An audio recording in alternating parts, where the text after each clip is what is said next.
Yeah, it says I'm live. So we've got some people joined the other one. It says. So what should we do? Someone has to lead this. Post the link where everyone should join and everyone will find. Because we've got 10 people on the other one.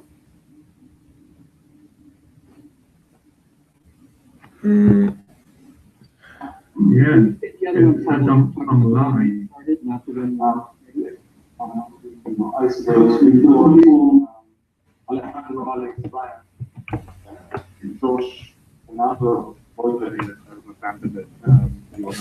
okay, so we're going to begin. Let's leave this. Okay, fine. So, can you guys try to click on that link on that on this one here that I just pasted on? Yeah, that works.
Hey, Lorenzo.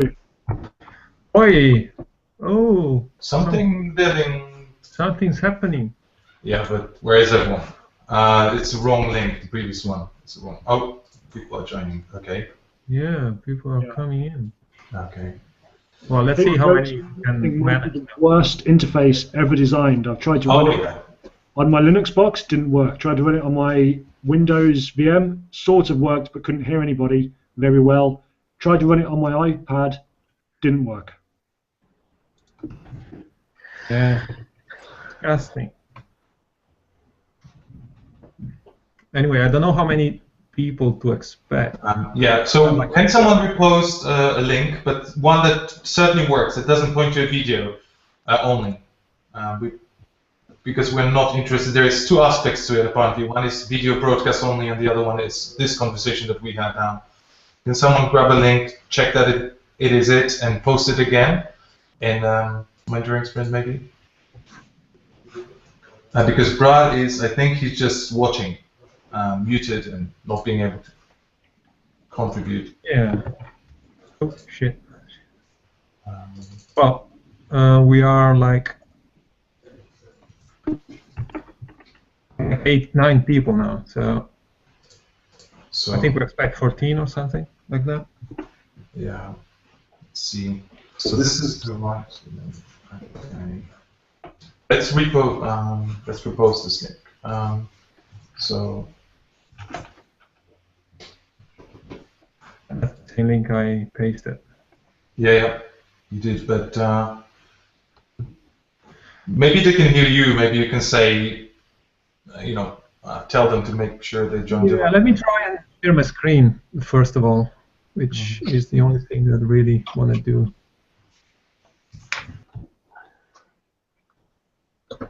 So, a bit too small?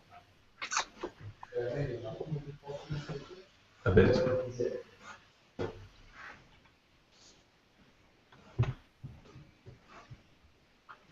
Okay.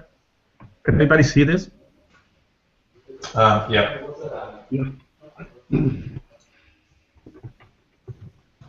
Hi, Brad. Hey, so what was the difference between the two links? The other one is broadcast only, so you can't contribute, basically. You're just... I don't know if this is going to be limited to 10. Who knows? Okay, well, thank you. Otherwise, the broadcast is for everyone else then. Yep. Well, all right. Well, I guess we can start. If someone else joins later, then we can do a question and answer later. It's because, yeah. Let me tell you where we are at, because that's pretty much a work in progress at the moment. But I'm sorry to interrupt. Is there anyone that we missed, that we're missing right now, in particular? well, God knows. I don't know. Anyone in particular? I know that we've invited 20 people or more, but is there anyone that we expect to be here? Well, Jason, James, and Brent, maybe one of those three, maybe could be useful to have around. But I mean, I can easily redo this thing with whoever is missing another time, you know. I don't want to keep people kind of here for nothing. Yeah, I think go ahead, Lorenzo, and then if a few people missed it and really want to do it again, and you're willing, you could do it a second time. Yeah. I mean, yeah. Let's do that.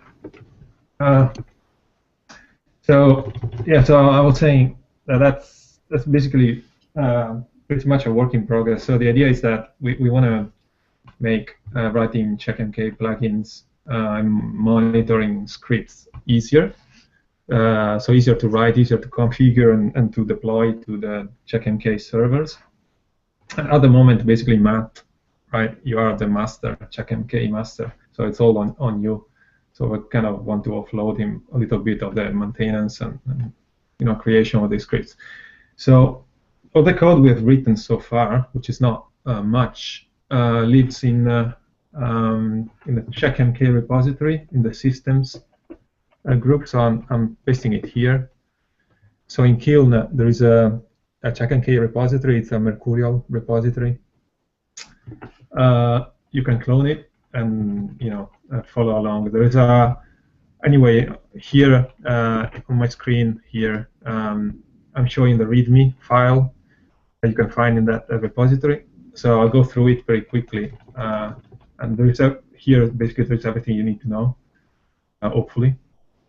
So basically the idea is that people are gonna create scripts and commit them to this repository and push them to Kiln. And then CheckMK will basically pull the repository periodically and find new scripts that have been posted, have been committed, and then run them. So that's it. That's how the deployment is basically just a push. The tricky part is configuring the script. And basically I've automated this part to trying to limit syntax errors and silly mistakes that tend to break the whole CheckMK if done wrong. So if I read here the README, basically there is here it shows what the directory structure is for this repository. So basically the most important directory here is the source directory. Which is basically where all the checks live. So here on the right-hand side, you can see we've got 3 checks in the source directory. There are 2 Perl scripts, actually 3 Perl scripts. Checks can be written in any language you wish. It doesn't really matter. And I'll show you how to write one simple script in Python. And then more on the directory structure. Then we've got two config files, config template and config YAML. So basically, config template is, as it says, a template for CheckMK configuration that gets filled with all the checks that you write. So this is basically, as you can see here, it's not supposed to be edited. It's just a template that is used to populate and to create automatically the necessary configs. What you edit instead is this config YAML here. So this one lists all the checks that you want to run on CheckMK. So basically, most of the time, so the workflow, if we go, if we show you the workflow here, is that you first write a check, you commit it to the source directory, and then you edit this config YAML file, basically. So for example, if I read this one that is committed, structure is pretty simple. So first it has a basically the topmost, the root of the tree here is the data center that you want to run the check on. So for example, we've got two instances of CheckMK, one running on LDC and one in PAX. So for example, this config YAML is saying that on LDC, we want to run this particular check called the checketl.perl. That's the program that you want to run, and that defines the check itself. So you can have multiple checks for a program. And this in particular has one check with a title. Flag here, I'll just ignore it for a moment. And then it says what hosts you want to run the check on. If I look at another one here down at PAX. Oh, by the way, if you have questions, just stop me immediately. Okay, I have a question. How do we know what host we want to run it on? Perfect. So basically, on CheckMK web interface, there is on the main dashboard that I'm pasting here. There is a all host link. Is this one in particular? So you've got a bunch of hosts here. They're all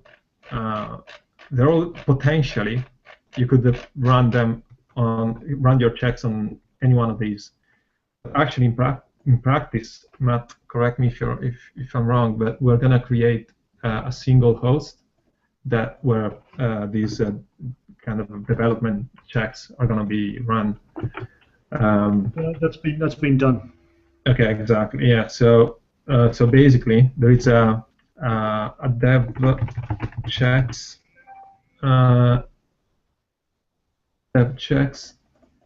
host, which I've pasted here. So that this host is basically where these checks initially are going to be run. Yeah, I mean initially because we may want to move them, but just to start and see how this workflow works, this is what we're going to use. Okay, so if I carry on the config, describing the config, so this is another check, for example, the checks brand index of shards. It's a Perl script with this check ZZ9, well, ZZ shards. And from this program here, which is a Perl program, basically we create two checks. And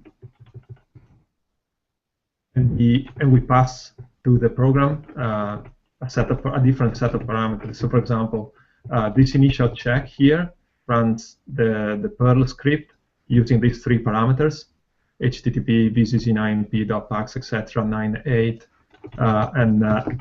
and here it's another check that uses the same command but with different command line parameters.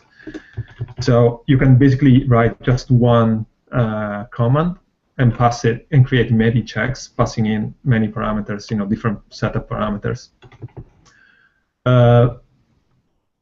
Okay, so, and this basically runs on the host called websites. For example, if you go to CheckMK, look for websites, all capitals, you'll see that there is a check called whatever PAX ZZ9 shards not connected. Let me paste it for you. Website. So, for example, here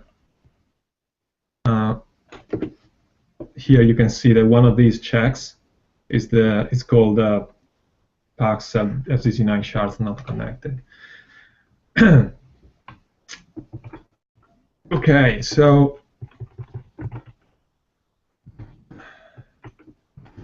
Right. So this is pretty much it.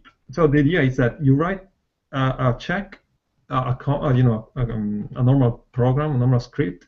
You put it in the source directory, and then you configure it with by editing this config YAML. I'm sorry, Lorenzo, for stopping you. Just a quick note. This is a broadcast and potentially available for anyone to see. So before we go any further, is there anything that we should be worried about potentially being on the internet? Well, host names. Yes, that's one thing. But anything in your presentation or anything you're going to say that otherwise? No, I'm not gonna. Anyone's got any objections beyond this? Obviously, host name is already a tricky one, and you may want to make sure that this broadcast doesn't go anywhere else afterwards. But anyone has anything to add to this? I leave this to Matt to decide. I think host names, that ship has already sailed, but if we make sure we keep passwords off. Yeah, I won't show my password around. Not voluntarily. Possibly my dodgy pal as well. I don't want a record of that. Yeah. Well, for the future, Anyway, yeah. Okay. Okay, no, a good point. Anyway, it's I'll see if I can remove the video afterwards. Right. Okay. So I was saying, you write the script, you put it in the source directory, then you configure, you edit this config YAML, and then the last step you want to do is basically run this install.py function, and what that does is basically creates all the files that CheckMK expects in a certain directory structure. So basically, these two directories, LDC and PAX, as you can see on the right-hand side of the screen, this corresponds to the LDC and PAX keys in the config YAML. So I'll put it here on that. So LDC and PAX down here, you can see they correspond to those two directories. And if I, for example, explore the LDC one, you see it's got two config and plugins. Those are all automatically generated, so you're not going to have to edit those. Just to show you, there are two plugins here, CheckMK ETL and CheckCell, which are actually the two checks listed in the config YAML under LDC. There's a config, which is automatically generated from that config template that I showed you before. The point is, you don't want to. You're not going to have to edit those two guys anyway. What you have to do is just run install.py, and that's going to create them for you. So I was thinking of trying to write a simple script and show you how it's done, and maybe not break CheckMK by doing that. So. Any questions, by the way? Is it clear more or less how it's going to work? I'm curious about which environment are these scripts going to be run. So if I have a Python script, which dependencies are going to be installed, or is this a process to very good virtual env or something? Very good point. So on the end of the README, I've got a to-do list. Which is something we want to do. So to answer your question, there is no VM set up on CheckMK servers at the moment. Nothing. But it's easy. So here in the to-do, I've got support with Python VMs. But it's not very difficult to do it anyway, because I was thinking that probably the easiest way, rather than having to install VMs and manage VMs on CheckMK servers, it would be much easier to just include whatever. So we create a VM in the repository, we commit that, and we push it to Kiln, and that's it. And then CheckMK is going to pull the whole VM down, and you load from it by setting Python paths accordingly in your script. So this could be a workaround without, it doesn't need Matt to do any installation or maintenance. So that maintenance of the VM is delegated to whoever is writing the scripts. So this could be one way, but I've not tried it. And actually, if you have any other ideas, it's it's welcome to. So we could have like a lib library directory that gets pushed along with all the scripts, and then the scripts can just load stuff out of the library directory, something like that. So this could actually work for not just for Python, but for any language. You need a library, you just stick it in there, and you load it up as you want. So for now, we should stick with just the standard Python library. Yeah. So yeah, exactly. Oh, yeah, all the checks I've written, they are just pure Python standard library. Yeah, but I know there is. I don't know. Probably you want to write a RabbitMQ check, so you would need. Yeah, that's what I'm asking, because I'm going to need something to connect. So if you do that, you can create a virtual. Well, you can try, but you can create a VM, install Pika in there, and then commit the whole VM, and then load it up from there from the script. That would work. Although maybe I don't know if it's built on the wrong host. That could be a problem. Where you build the stuff. But if it's pure Python, then no problem. Okay. But I don't know. We can surely try. Other things we wanna do, by the way, it's like some validation. Now it's really bare. I just checked that basically it's valid Python. But if I check runs and fails, basically I don't run it. Then yeah, things can go wrong on CheckMK. So we want to do some validation there. Maybe present the user with an available list of hosts, because I don't know if you specify the wrong hosts in the config YAML, what's going to happen. Probably CheckMK will complain. We do some kind of libraries to simplify how you write checks. I'll show you now how to write one, and you can see there are some boilerplate. So we could abstract that away. And then we have like a massive amount of checks. I don't know, Matt, how many, but existing checks that we would like to move here just to track them in the repository. But there are quite a few, I think. Yeah, so all these tasks are pending. Anyway, let me show you how to write a simple check. For example, the first thing you want to write a script in the source directory. So I don't know. I was thinking I'm gonna check if Google is down, for example. So I'm gonna write it in Python. So yeah, I've got it here. But anyway, for example, the check looks like this.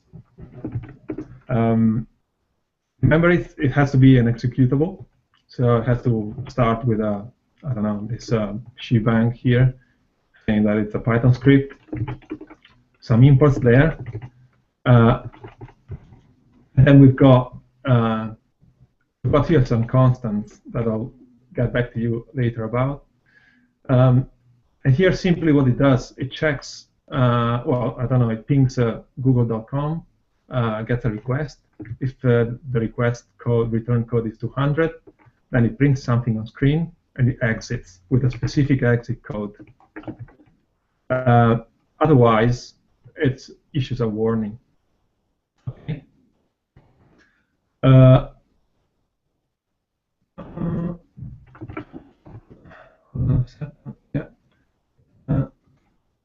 Right. So the two most important things are these two lines. So what you print out on screen, well, I mean on standard output, and the exit code of your script. So that's how you tell CheckMK, how the check itself worked. So basically, exit code, in order to tell CheckMK that there is nothing, I mean the check is successful, you want to return 0, which is pretty standard. Otherwise, return code 1 it's going to be interpreted as a warning. And finally, critical a return code of 2 is considered by CheckNK as a critical, and it's shown as a red dot in the dashboard. Warnings are shown as yellow, and OKs are greens. So that's the check. That's the script. So now we wanna configure it. So for example, let's say we wanna run it on LDC.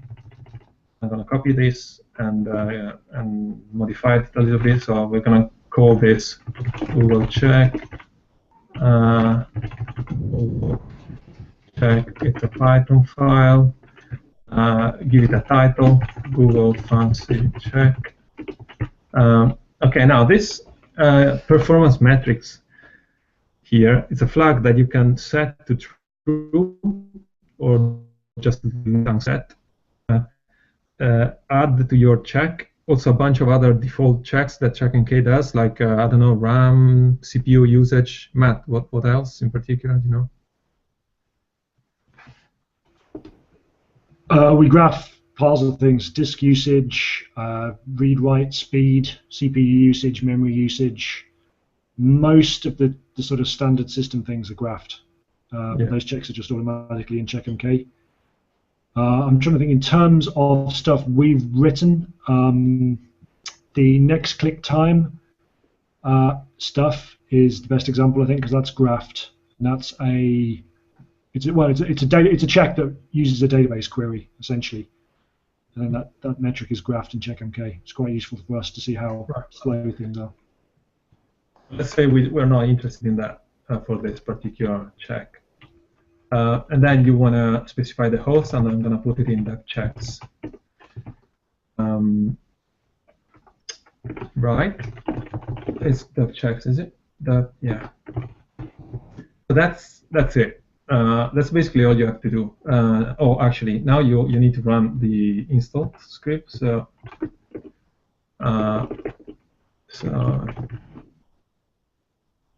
let's do Python install. So this has recreated all the files. I don't know if in my dodgy shell here inside Emacs, if you can see, but basically it changed the config plugins, dev plugins in the LDC subdirectory, and it says there is a new Google Check file that we need to commit. So let me just commit this stuff. So you want to commit this.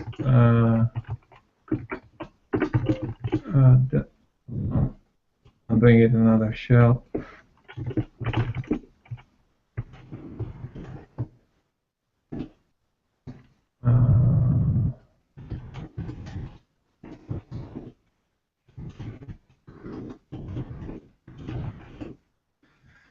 So I've just committed and pushed those files, and if you pull the repository now, you should get it. You should get them. And what's going to happen now is that also CheckNK is going to pull the repository, and it should hopefully find the new check that I just wrote, and that new check should eventually show up in this page here. Which is the page for the host dev checks where I specified the check to go. So it takes, I don't know how often the pull is run, only a few minutes or something. Every 60 seconds. Right. I've just seen the file here, the plugin file. So yeah. So config shortly. Yeah. So it should show up eventually. I mean, in like a minute or so. But so if we can, yeah. Anyway, is it clear what I just did, by the way? Silence, so all clear. That's perfect.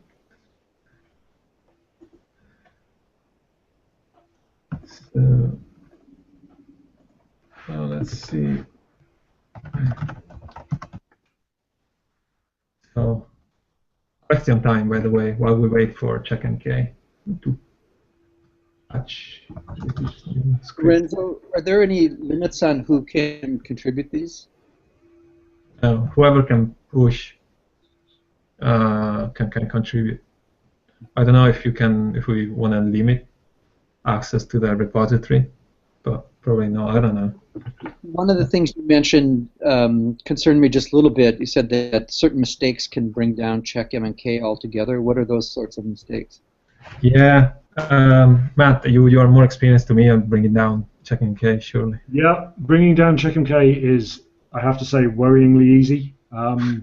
It doesn't like misconfiguration, which I think is one of the reasons Lorenzo's put so much work into getting the auto-generation stuff working. In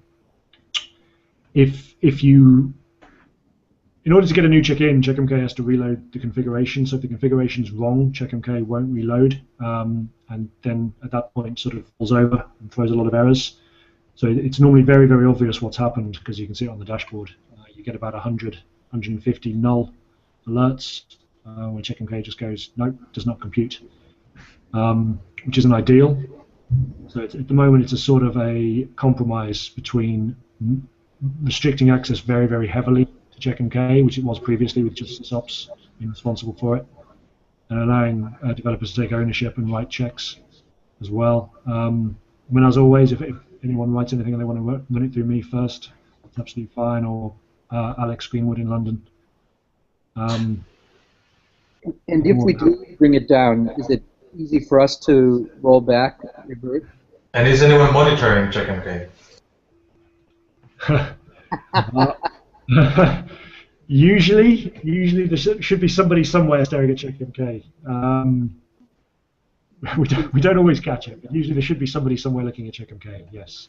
And yes, in terms of rollback, if you do a reversion and then recommit it, as I say, it updates the repo every 60 seconds, so once it's been cleared out, it'll update the repo and everything should be okay. And I think the check has appeared now as well. So Yeah. if It's not possible. did one sorry. and it failed, I would notice it by going to CheckMK myself. I'd say, oh crap, I did something bad. I would just roll back and recommit, and then that would take care of it. It should do, yes. So it's not the CheckMK who's pulling the repo. It would not be like it's fallen down, so it's not going to check the repo and it's not going to restart.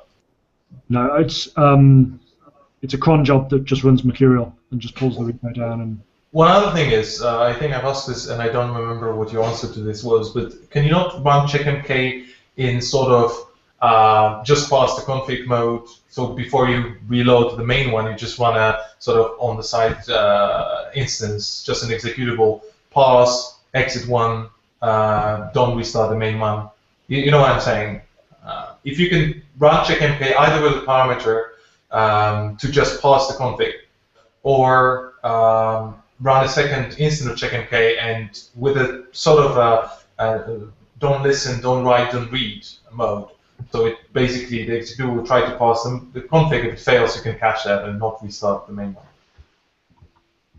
So basically using CheckMK to check the config instead of writing something to check the config. Although obviously that will still fail if someone deletes everything and commits that. Obviously that we can't. Or commit something that works but doesn't really. yes, I mean there is a CheckMK option, a CheckMK capital X, I want to say, that checks the config. I don't know off the top of my head how we'd make that visible through this process. Well, it would not reload. Obviously, that would be the, but it wouldn't crash the CheckMK, right? So yeah, before you reload the main one, you run that, and as a separate instance, right? You just run the command CheckMK, let's say -x, and if that returns 0 or continues running, then you reload the main one. If it doesn't, then you assume that the config is wrong and you should not restart the CheckMK. Yeah. I mean, it's certainly possible. It adds another layer of complexity, but it's certainly possible. We'd have to have some sort of method of doing what we do now, as you say, having CheckMK check the config, return a value back to whoever's doing it, and then approve the deployment of the check. I mean, it sounds like it's in the cron you run CheckMK X and restart CheckMK, right? And if it doesn't, it won't. Anyway, Yeah, I'm digressing the call. yeah, you're right, but I'm just thinking about how you get some sort of response back to say, hey, your config's invalid, rather than just not load. But I suppose Yeah, that's a problem of validating the scripts, right? So I'm not sure we want to use CheckNK to. Well, we could surely catch 90% of the mistakes by doing a proper a decent validation client side, and then yes, we need some sort of feedback mechanism that we don't run actually CheckNK on broken scripts, but surely, you know, if we catch most of the errors at the beginning, and then we leave out the you know, some other errors, then it should be fairly obvious that CheckNK did not like my script if after, I don't know, 5 minutes it's not shown up. So, you know, the important thing is not to break CheckNK, I think, rather than using CheckNK as a validation. Which is why I brought it up. I said this is a foolproof way of testing that CheckNK will crash, because if someone commits a new check on Friday, gets distracted, doesn't check if CheckNK works, everyone goes to sleep. Yeah. Over the weekend, we run out of something on PG, whatever, you know how it goes. And it will probably happen if we give it enough time. How much is enough, we don't know. So I was just saying that running CheckNK on the config is a sure way to verify that it won't crash on those config files, nothing else. I wasn't suggesting that it's the right way to validate your code. Or maybe we could have a kind of a sandbox CheckNK to use just for validation, maybe. I don't know. Well, anyway, yeah, that's something we can surely. I don't know how CheckNK works, frankly. So I guess ideas are more than welcome there too. It's just difficult to think about how to get a response back from CheckNK after a validation step. Is CheckNK working now? I've got some weird stuff. No, yes, it was. I've got update failed 500, and when I reload, it doesn't load.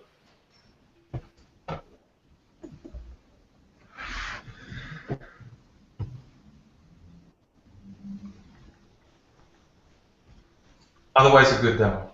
I'm joking, of course.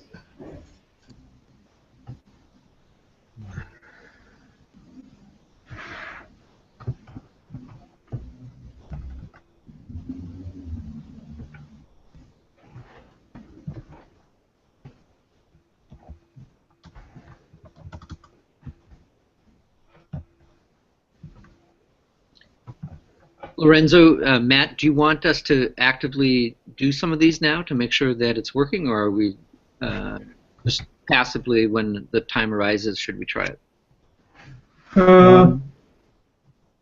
I'd say when the time is right, when there's a need for it. I know Fernando's expressed an interest in writing a RabbitMQ check, which I'm very interested in. If I can help anyway, that'd be fantastic. So. I mean, the way I see it working, and I think the original aims of the sprint was if we, as and when new services get deployed, new products get deployed, that need to be tested. I mean, RabbitMQ is a good example of this. We started RabbitMQ servers and started using them without giving any real thought to how we monitor them and so forth. We have basic monitoring on RabbitMQ, but we find that RabbitMQ has a tendency to still be up. The TCP port is still open. So the monitoring responds happily, but it's not actually passing requests, which is hence the need for another check. So I'd say if you think there's a need for something, or you've got some new service that's come online, definitely, write a check. And I've never stopped anybody poking around if they want to poke around, like Lorenzo's done, create a simple check that doesn't really do a lot. Upload it, see what it does, but as always, just take care. Don't try to break things too often.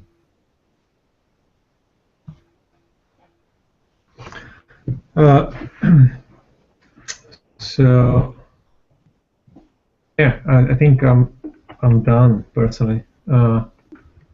What we could do now would be, I will show you. I mean, you can, if you remove the check and you push commit and push, it's gonna disappear from CheckNK. So you can actually even, I mean, also remove checks obviously, and CheckNK is gonna pull the repository, find out that some checks are missing, and so remove them from the the dashboard basically. I'm not gonna do that. I'm gonna leave this simple script. So if you wanna play with it, have a look at how it's done, change it, whatever, go ahead and you can use this Google check to, experiment. Obviously, you can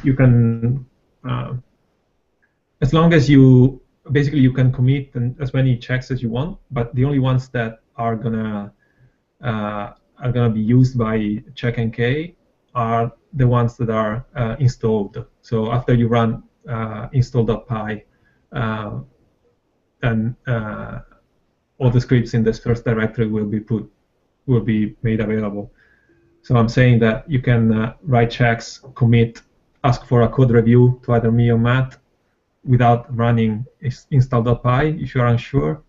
And if it looks good, then we can approve the check, and then you can run install.py, commit and push, and you'll see your checks live on production. So that's one way where we can kind of. I think code reviews would make sense initially, just to be sure that we don't. I mean, people can experiment without fear of breaking anything, and also if you want to contribute to here, because for example in the Google check I wrote, these three constants are going to be present in all Python scripts, presumably. So it's something that we could abstract in a library, and this print here has to have a certain format. So it has to start with a string OK for OK messages, and it has to have the start with a warn keyword or critical keyword for warning and critical messages. So that's again something we could obviously abstract in a kind of a library that we can use to write Python checks. But then again, Python is just one of the languages that we use. So if you're willing to do so, just contribute, push commit a library with common functions that we can use to write scripts, and that's it. So it's very much open to developers. So whatever you fancy, just go for it. So that's all. How much overlap do you think we have with New Relic? Just personally, what I've been using a lot more than Nagios. I don't know if sysops have been using that. Sorry, I didn't actually get. How much overlap do you think we're going to get by using this kind of scripts and New Relic? Because New Relic can do the same things. With New Relic, you're limited to what you can check. For example, for the shards, I'm thinking about random index. We have very specific checks that we run at specific time of the day, and it's quite convoluted. So we could use, I guess, New Relic just for reporting. So we will still need a script with some logic in there that does some very specific checks, like on the shards. I don't know if you're out of sync with the data or whatever, and then posts to New Relic, and and then New Relic is gonna tell you that there's something wrong. So we could use New Relic for reporting, but the logic of the check itself is like it can be very specific to the application. So I would say, I don't know, it doesn't really. I think the difference, I suppose. Does it make sense? Yeah, I'm asking because I actually wrote something very similar to monitor one of our Postgres servers some months ago, and it worked pretty well. But I am really not aware how much adoption we have on actual monitoring in New Relic compared to Nagios. I think Nagios is a lot more used, at least in the sysops team. Matt, do you guys see New Relic at all? Relic, yeah, probably not as much perhaps as I know James uses it very, very heavily. I do normally when I'm trying to pin down when something's broken. So normally my process is if something flags up in CheckMK, surveying's down, next click time's too high, something like that, I'll then go to New Relic to get more information as to what's actually slow. So I mean, New Relic is another useful addition. It does a lot of things that MK doesn't do, but it's obviously much more focused on the software side in terms of things that are actually slow within the software itself. Matt, could we use New Relic to actually check CheckMK? Could we use New Relic to check CheckMK? I mean, if it goes down because we mess up with it, could we use New Relic as a backup to possibly? I don't know about New Relic to answer that. Yeah, maybe it could be a way to not be afraid of Friday's deployments, on CheckMK or something. But yeah, anyway, now I mean, does any one of you have something that he would like to see implemented, or that thinks it's totally rubbish? And I mean, would you use anything? I mean, a workflow like this, would that work for you at all? The point is that people should be kind of free and happy to write checks without fear, and I think people should start writing them, and very quickly the process will. Well, we will find any kinks in the process and so on. We will find good ideas of how to improve it. The point is, people need to start. Yeah, agreed. And we will. Okay, that's good. Yeah, I think Matt, we're gonna start moving some of the existing checks, maybe the brand index ones that I'm familiar with a little bit more. Yeah. We could do that, surely that's gonna. I've moved in. I think when we were first setting this up on the first sprint, I moved in a couple of checks that I'd written in Perl. They were really, really simple, just to give people an idea of what they do. So yeah, I know the QQ7 checks and the ZZ9 checks again are written in Perl. They should probably be moved in. I might clean the Perl up first, though. Yeah. Well, but I mean, whatever. It's. I mean, they're all, even though those checks are again very, very straightforward. They're just web calls. The actual hard stuff is done within QQ7 itself. But yeah, it's valuable to have them all in one place. Well, in which case, it's 1 hour, and yeah, I think we're done. Any questions or comments? I want to say thanks, Lorenzo, for pitching in on this, and Matt for doing it. It's good work for the whole set of teams, so much appreciated. Good. Yeah, we need lots of people to use it. I think to just polish it, and yeah, that's exactly how Matt and I would use it, but maybe not useful for others. So.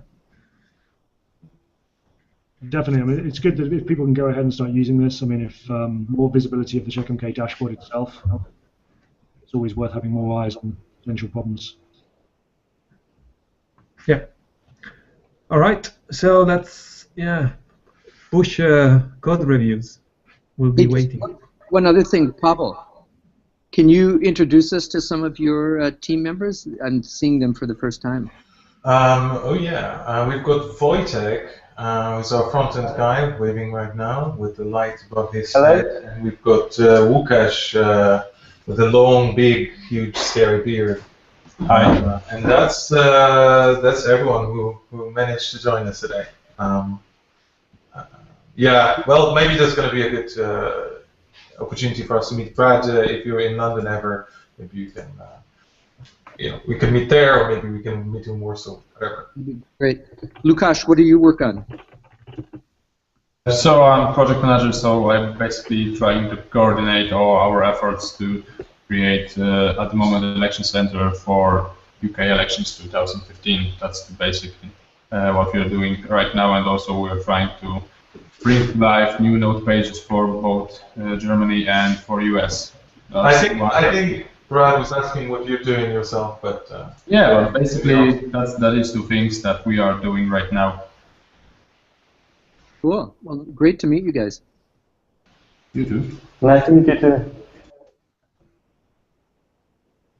okay, I gotta run. Thank you guys. All right. Thanks. Take care. Thank you. See ya. Everybody. Thank you very much. Yeah, Thank you. see ya. Bye.